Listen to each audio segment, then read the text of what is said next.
एक छोटे से कस्बे में अमन नाम का लड़का रहता था। उसके घर की हालत बहुत कमजोर थी। पिता दिहाड़ी मजदूर थे और माँ घर घर जाकर काम करती थी।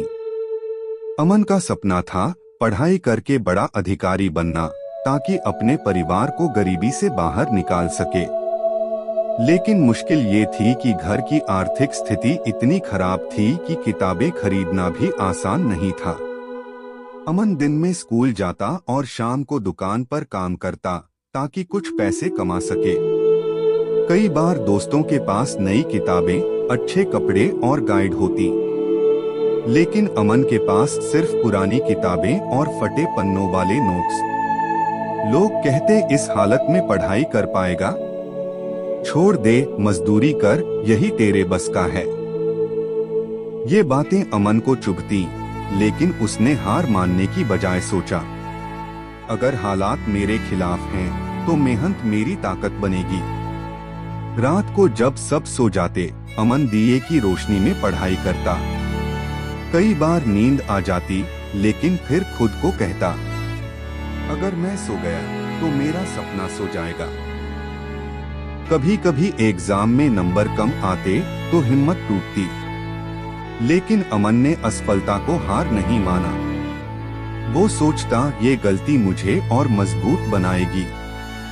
दिन ब दिन उसका आत्मविश्वास बढ़ता गया। उसने तय कर लिया, चाहे कितनी भी मुश्किल क्यों न हो, मैं रोज पढ़ाई करूंगा। चाहे 2 घंटे ही क्यों न हो, लेकिन लगातार। धीरे धीरे उसकी मेहनत रंग लाने लगी।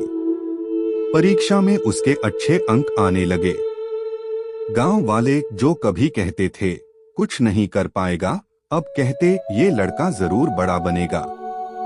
सालों की मेहनत और संघर्ष के बाद अमन ने प्रतियोगी परीक्षा पास की। वो एक सम्मानित अधिकारी बन गया। आज उसके घर में रोशनी है।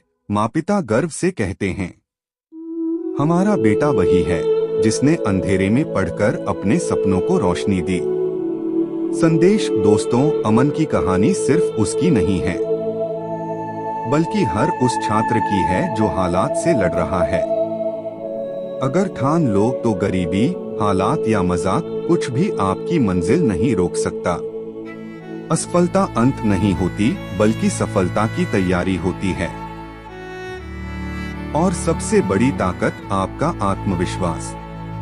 अगर आपको यह कहानी प्रेरणादायक लगी, तो इस वीडियो को लाइक, शेयर और सब्सक्राइब करना मत भूलिए। और कमेंट में लिखें, मैं अपने सपनों को सच करूंगा।